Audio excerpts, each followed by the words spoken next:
Now, on a scale of 1 to 10, how bad is your job search? If you've scored 7 and below, you are in the right place. I'm going to be pulling back the job search operating system for the modern job market. I'm going to be breaking down how you can generate multiple offers without traditionally applying online, just by utilizing your LinkedIn profile and knowing who to speak to, what to say. This is going to be the most informative video of job search education that you will find on YouTube. I personally guarantee it. And I'm excited to see you implement these changes and this workflow to generate the same success as I share about the people that I've worked with. Let's get started. So let's get started with something that we know about and we really love. And I mean that sarcastically. Market saturation.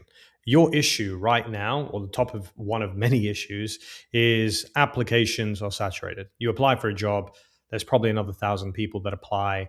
You're playing lottery. You are in a list that is being kind of pushed back by ATS systems. 1,000 people apply, maybe 5 people are interviewed, 1 person is offered the job. That's your first issue. Your second issue is resume equals AI slop, meaning your resume very likely is either created by one of these 3 culprits: ChatGPT, Claude, or Gemini. Hiring managers right now are quite literally going through resumes thinking, I wonder if this was made by ChatGPT. No, it's definitely Claude. Actually, it kind of looks pretty good, so it's probably Gemini. Well, then again, Claude did that update recently, right? So it's probably a Claude resume. Now, the challenge is when there's too many people using the same type of AI tools, then it becomes pretty obvious that everybody's resume looks good. But what if there's AI tools that also increase different things in different ways? So, for example, application volume, which kind of adds more onto the saturation in the first place. And this started kicking in about 6 months ago. So, at the start of 2026, you saw a lot of companies utilizing tools that people could upload their resume. The AI agent would recreate the resume. You wouldn't even know if it was any good, and it would just auto apply for like 50 jobs a minute. Sounds like a good idea. But what if 1,000 other people are doing the same thing, which kind of adds more to the saturation? And then you don't understand hiring psychology. As a job seeker, you literally think, I'll just create a good resume. I've got the experience, or maybe I don't. I'm going to apply. And because I'm good, they're probably going to call me, right? No, that's not happening. And you're probably on this video because that isn't happening to you. You're not feeling that. You're not getting that. And it's literally hiring psychologies of different people that can actually help you in different ways. So, for example, recruiters, they focus on keywords and processes. If your resume has keywords, great. If it has processes, great. You probably qualify for the role, but there's 1,000 other people. So then you're matched with an ATS, and that ATS eliminates you before you even apply because they've already selected those 5 people. But what if you can speak to managers, people who are actually doing the job at a senior level who could refer you because you would be a good fit for the project? What if you can speak to other peers, meaning people who are actually doing the job that can internally recommend you or recommend you to reach out to somebody? And what about executives who can actually influence hiring decisions? So your hiring psychology is very one-sided, and I'm sorry to tell you this so bluntly, but the reason, again, you are stuck is because you're doing things the traditional way. You're kind of stuck in the 90s. Everybody else is in 2026 trying to do things a little bit differently. So you're probably on here because you are part of what most people do. You randomly apply, which leads to no system. You randomly message, so there's no targeting. You randomly edit resumes, and there's no visibility plan. And you randomly hope, which means that no communication strategy and there's no feedback loop. So you're kind of doing the same thing over and over and over again, expecting a different result. And we all know what Einstein said about that. Right. I want to kind of jig you out of that. Okay. So that is the old way. That is the reason you are stuck. So hopefully that's resonating with you. Let's start getting you out of this hole. Okay. And getting you out of it means you need to start looking at hiring filters. Hiring filters. Number one, hard skills. Quite an obvious one. These are the technical skills, the hard skills, the actual experience you have. You are getting into roles because it requires experience. You have that experience, great. Some roles, you don't have the experience and you're still getting into them because you're probably looking at different hiring filters. Number two, soft skills. So these are communication, collaboration, problem solving. Are you effective at soft skills? The main decision maker for a company to know if you're going to be a good fit to the existing team is if you have soft skills. If you have zero soft skills, but you have a lot of hard skills, you're not going to get hired because you're probably not going to fit in with the team, which means you're probably going to leave and the company's not going to take that risk.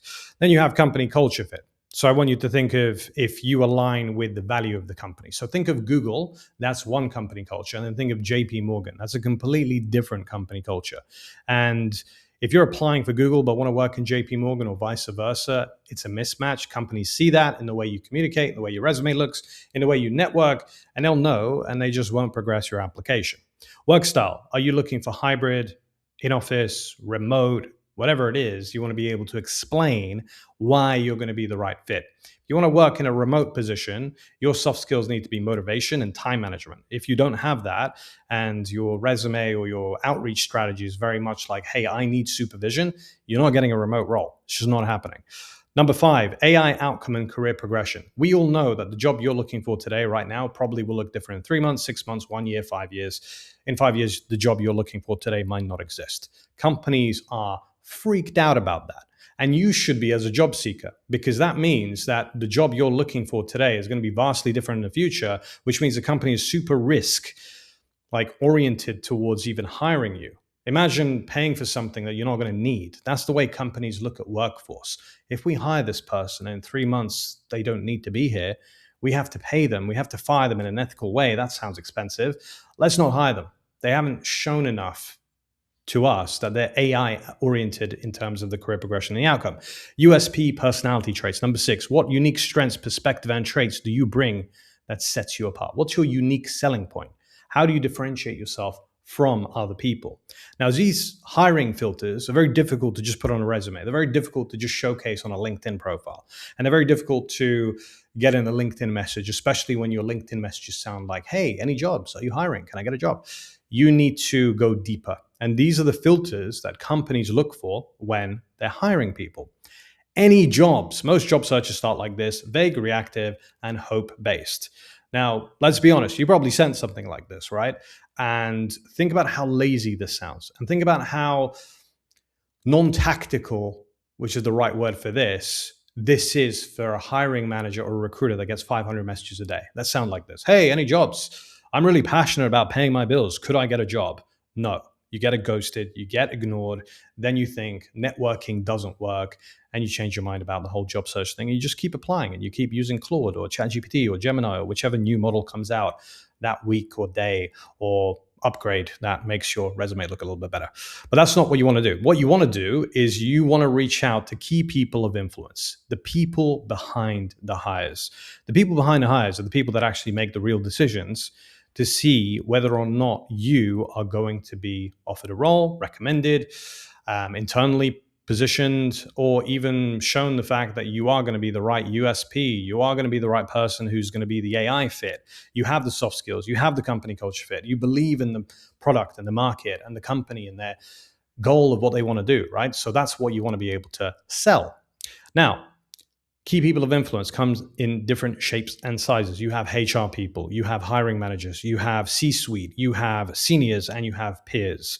Different people for different things. I'm going to break this down for you so it's a little bit clearer. Let's look at the HR team. So processes and people fit. Number one, you have the head of HR. Most of you do not even know head of HR actually exist. You just keep banging on about recruiters and hiring managers. You forget head of HRs actually can help you. The head of HR, as you can see here, sets people's strategy, ensures hiring aligns with business goals and culture. They care about company culture fit. If you speak to a head of HR about company culture, they will react to you more positively than if you say, hey, any jobs? Then you have recruiters. Recruiters, if they're agency recruiters, they are commission oriented. They want to make money. If they're actually in-house recruiters, they want to make sure that they keep the head of HR happy, so you have to talk about company culture. Then you have hiring managers who are actually not the main decision maker, but they're the people that actually interview you. They are governed by more senior HR people, usually the head of HR or the HR business partner. Now, there's probably 17 other HR people you can actually reach out to, but these are people that you're probably not thinking about and you're just targeting one. How about we reach out to peers? So people who are like future team members, people who work in companies you want to work in that have actually got the job, did the interview process, know who the hiring manager is, know who the head of HR is, know what the company's looking for, know exactly how to answer the questions in the right way, and can actually recommend you. Then you've got cross-functional partners, people who work in a company you want to work in, but they're not doing the exact same job. Let's say you're a data analyst and you reach out to an SDR or an account manager or somebody who is in a completely different job, but they can recommend you to the hiring manager because they know who the head of HR is, or they know who the HR business partner is, or they know who the recruitment coordinator is, right? You kind of see how this starts to loop together. Stakeholders, people who are in different parts of the business. And then you've got informal influencers, which are effectively other decision makers in the business who can loop you to real decision makers for your case scenario or your job. What about seniors? So direct managers, people who are doing the job at a more senior level, department heads. Let's look at the data analyst approach. You can reach out to a senior data analyst. They will know what projects they're running because they're creating the projects. The head of data analytics, as an example. Let's say you're looking at sales. You can reach out to sales directors. Let's say you're looking at business analytics or risk analysis. Head of risk. These are people you can speak to, senior leaders, mentors, people who actually are connected to universities. Maybe you're in a university and somebody has passed by that university. They've graduated 10 years ago. They're an alumni. You can reach out to them. What about C-suite? So CEOs, CFOs, COOs. These are people who run the business. If they like you, they can recommend you because you fit into what they are about. So CEOs, they can champion the role and refer you to any key leaders. If it's a CFO, they can recommend you for finance positions because if you make sense financially, they can recommend you. COO, connect you with operation leaders. Operation leaders are people who literally tell the head of HR and HR business partner who to hire. These people you are not speaking to, okay? You need to start talking to them. By the way, get your hiring visibility plan. During this presentation, I'm going to drop in a few things that I can help you with where we can actually map out key decision makers depending on the type of companies you want to go in. So link in the description for that. Now, before you even think about who you need to reach out to, let's kind of take a little bit of a step back. You need an ideal employer profile. Where do you want to work? Why do you want to work there? Is it a part of an industry? Are you looking at AI startups? Are you looking at fintech? Are you looking at large companies, small companies, medium-sized companies? What's the reason? Is it a company culture fit? Is it a company that has a particular type of product? What's the reason that you want to work there? Because the stronger your reason, the more likely you'll be able to sell yourself more effectively, the more likely that list of key people of influence you can actually reach out to and actually say something worth saying. So think about this. Reaching out to people and saying, hey, I want a job. Well, where do you want to work and why do you want to work here? Well, I don't know. I just want a job. You sound awful. If you want to work in the fintech space and you're really interested in how technology is shaping traditional finance into something more of modern finance, that's something you want to talk about, right? And that's going to be super interesting for you to actually discuss. So that is another thing to consider. Now, company types, mission values, leadership teams, role and impact, growth potential, compensation benefits. If I can very directly ask you watching this video, have you genuinely thought about this? Have you thought about how you can fit into a type of company size? And if the company were to pressure test you, where they can say, hey, why do you want to work in this industry? Why this company? Why you? You need to be able to sell that. And if you can't, you can reach out to all the best people, but when it comes to crunch time, you're going to fail, right? Professional positioning. You need to be able to sell yourself, which is part of that ideal employer profile. 30 to 60 seconds explanation of who you are, what you bring, and why the right company should care. Who you are, what you bring, why it matters to them. That's your breakdown. To help you break this down even more, who you are, number one, so your name plus your current role and area of expertise. Number two, what you do, so the value you bring and how you help, your superpower. Whether you have experience or not, it doesn't actually matter because you have soft skills, you have company culture fit, you have ambitions, you want exposure. So if you don't have experience, you want to be able to explain how you can build that experience. Who you help, the types of people, companies you help the most. The impact, the results or impact you create, why you care, your why, what motivates you to do the work. A memorable, compelling elevator pitch. You're clear, relevant, and easy to refer. Because you have to think about your job search as a sales process. You are the product They are the buyer. You need to sell yourself as a product to the buyer, and you need to come up with a compelling pitch as how you do that. So, your elevator pitch formula from everything I've said above is number one, example pitch. Hi, I'm Alex. I'm a growth marketing consultant with 8+ years of experience. I help B2B SaaS companies build and optimize growth engines. I work with early stage to mid market SaaS companies, and I help them increase qualified pipeline and revenue, typically driving 2 to 3 growth within 6 to 12 months. I care about helping founders and teams solve meaningful problems and build companies that create lasting impact. So imagine if this was you, you're Alex. Company asks you, okay, so why should we hire you? And then you say something like this. Your elevator pitch, where you have 30 to 60 seconds to impress a CFO, a COO, a CEO, a hiring manager, the head of HR, the HR business partner who's thinking, should I recommend Alex to the hiring manager? Well, you know what? He sounds pretty good. Let's get him recommended. And that's what you need to do. Now, this all sounds amazing. However, how do you actually get to the stage of being able to explain that? Who do you need to reach out to? What do you need to say?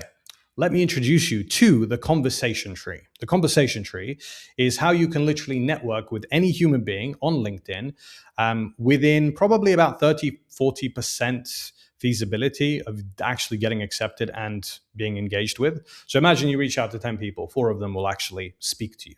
And if you had that power on a consistent basis, you will have so many opportunities to sell yourself, to reach out to people in companies you want to work for. Hopefully you see where I'm going with this.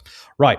So the conversation tree is broken down into these parts. Number one, your ad note. You have start by adding a personalized note to build familiarity and plant the seed.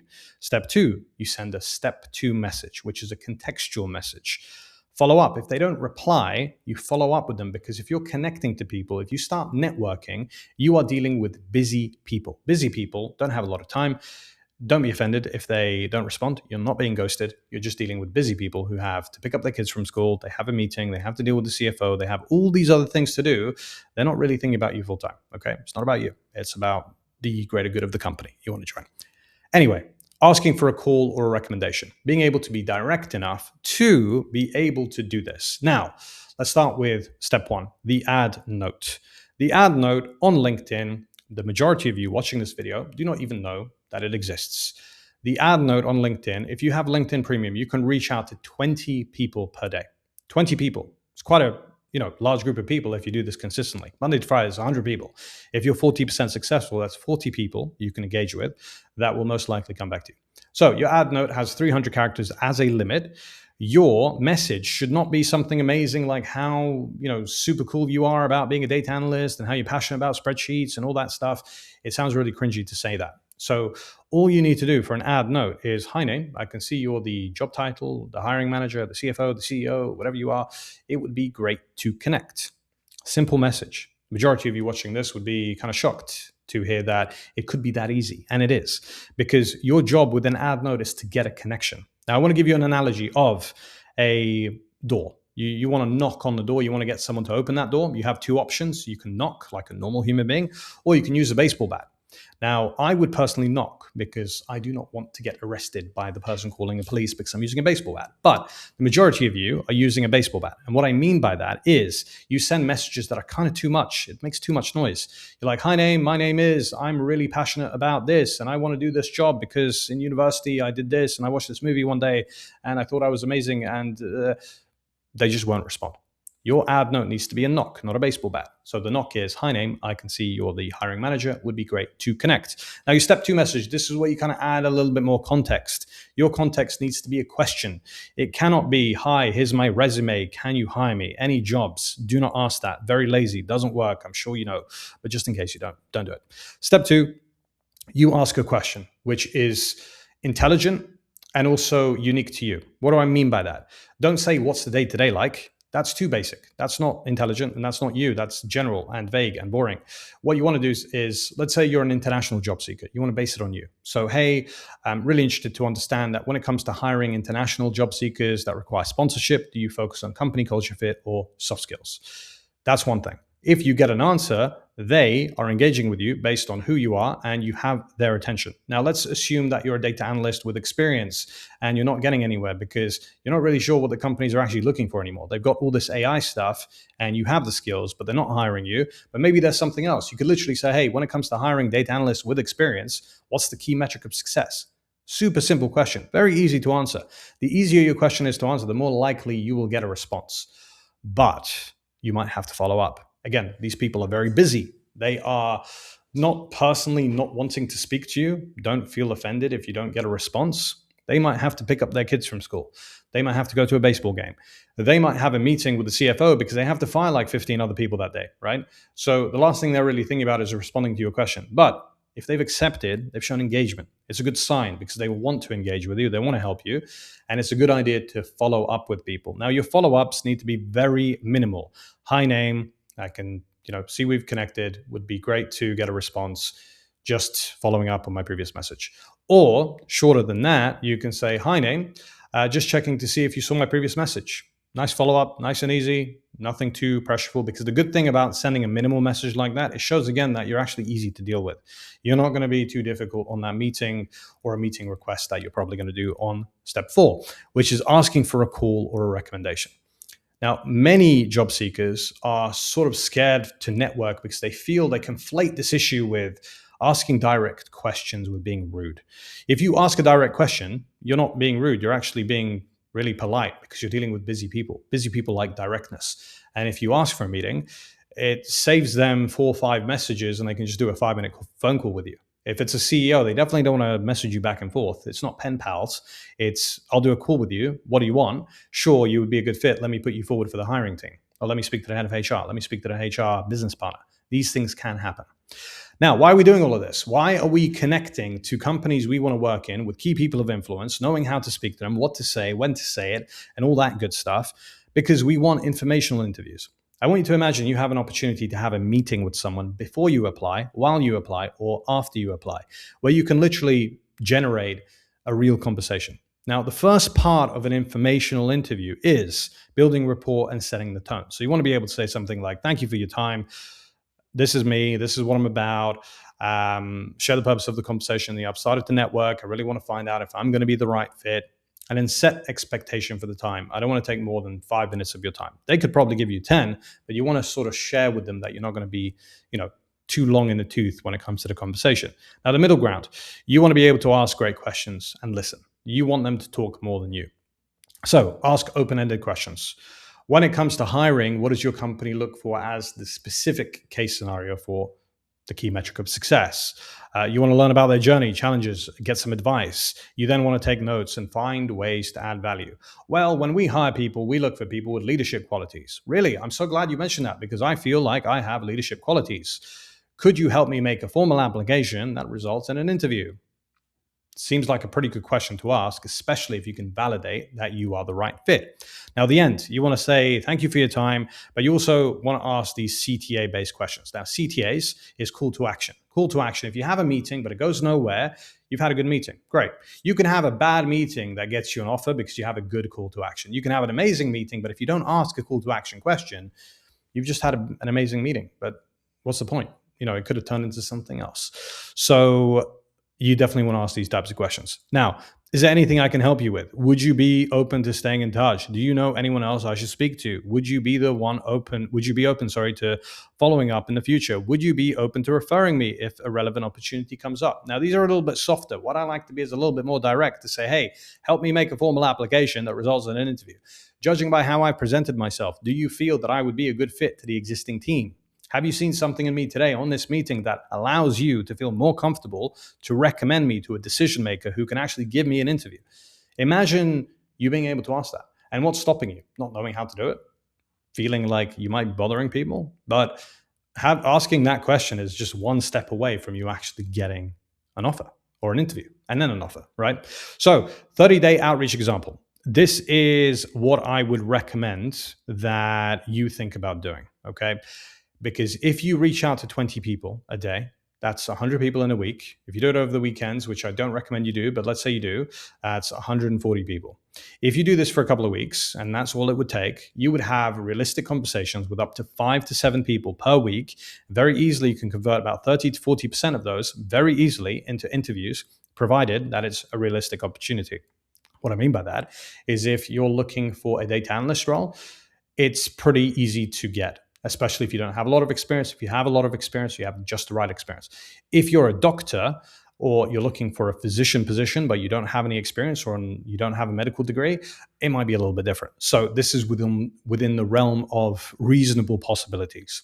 So you should actually reach out to people on a daily basis.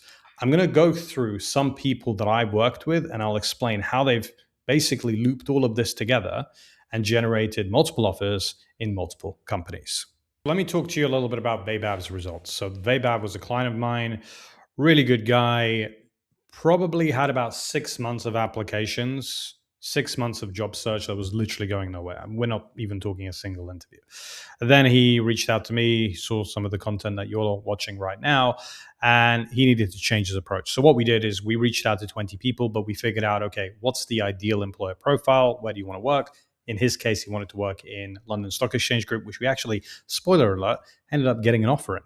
But we reached out to 20 people per day. We figured out who the key people of influence are.